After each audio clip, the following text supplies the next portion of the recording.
On the night of September 12, 1952, a glowing object tore across the skies of West Virginia and came down on a lonely hill in the small town of Flatwoods.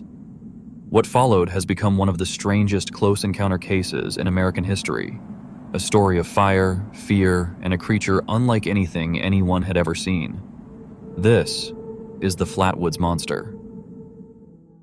It started just after 7 p.m. People all over Braxton County reported seeing a bright, burning object streak across the sky, fiery orange, leaving a long trail behind it. Some thought it was a meteor. Others thought it was a plane going down.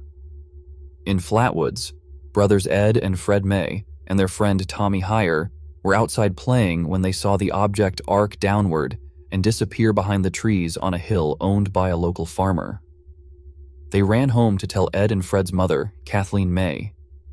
Within minutes, a small search party formed. Kathleen, her sons, a neighbor kid named Neil Nunley, and 17-year-old Gene Lemon, a National Guard member who brought along a flashlight. All of them headed toward the hill, completely unaware of what waited at the top. The group started climbing the hill as darkness settled in. The air smelled sharp, like burning metal. As they got closer to the top, they saw a pulsing red light through the trees. It wasn't a fire. It wasn't moving. It almost looked mechanical. The flashlight flickered in the mist. Gene thought he heard something moving in the brush, a kind of crackling sound. Then they smelled it. A thick, sulfur-like stench, strong enough to make one of the boys cough and another to tear up. Even decades later, witnesses insisted they had never smelled anything like it. Something was in those trees. They reached a clearing near the top. Gene shined his flashlight ahead, and that's when he saw it. A pair of glowing, orange-red eyes, far higher off the ground than any human. The light moved upward, rising above a strange, round shape.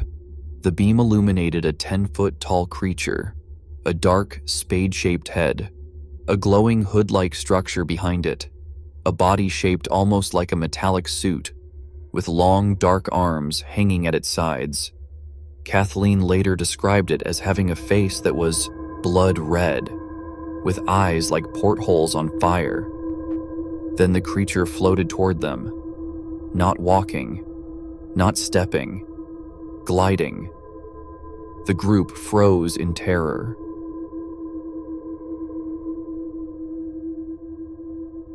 Gene screamed. The boys ran. Kathleen turned to grab her children. But before they could escape the clearing, the creature released something. Witnesses said it emitted a hissing sound, followed by a cloud of thick, oily mist. Everyone inhaled it. Their eyes burned. Their throats stung. Some became nauseous instantly. The creature glided closer, mechanical, slow, deliberate, its eyes glowing brighter. Then, just as suddenly as it appeared, it turned away, floated toward the red glowing object in the woods, and vanished into the darkness. The group didn't run. They fled. When they finally reached town, several of them were coughing violently. One boy collapsed onto a porch, another vomited. Their symptoms lasted for days. In some cases, weeks. Reports of the sighting spread fast. Police searched the hill that night, but found nothing except a lingering mist and an area of grass that looked pressed down in a circular pattern. The next morning, investigators found skid marks on the ground and a strange, sticky residue no one could identify.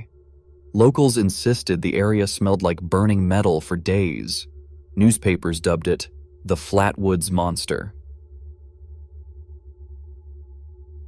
Over the years, explanations emerged. Some said it was an owl, the light playing tricks on frightened witnesses. But the size, the shape, the floating, the gas emissions, nothing matched an owl. Others said it was a meteor and that the creature was a bizarre misinterpretation of shadows. But then there were the government reports. Military aircraft were documented chasing unknown objects that same evening across several states.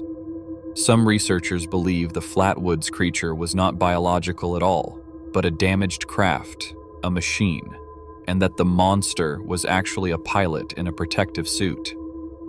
The glowing eyes, sensors, the hood, a helmet, the mist, a propulsion system malfunction, a distressed alien astronaut wandering the woods of West Virginia. Decades passed, but the witnesses never changed their story. Gene Lemon, the National Guardsman, refused to talk about the incident for years. He would only say, "I know what I saw, and it wasn't from this earth." Kathleen May gave interviews into her old age, describing the creature with the exact same details every time. The children who climbed that hill grew into adults, and every single one maintained the event happened exactly as they described. No contradictions, no embellishments, no retractions. In UFO history, that level of consistency is extremely rare. Today, the Flatwoods Monster is more than a legend. It's a cultural icon, appearing on murals, signs, and even arcade machines. But beneath all the tourist charm, the original story remains chilling. A glowing object crashes. A group of ordinary townspeople go to investigate, and instead of a plane or a meteor, they encounter something towering, something mechanical, something unearthly. The case remains officially unexplained. Whatever came down on that hill in 1952, it left behind the memory of a creature unlike anything in cryptid history. A creature that may not have been a monster at all, but a visitor.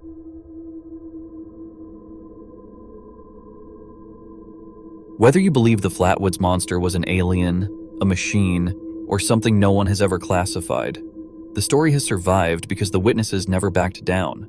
And maybe, just maybe, that's because every word they said was true. Thanks for watching. Stay curious, stay safe, and look twice when you see a strange light in the sky.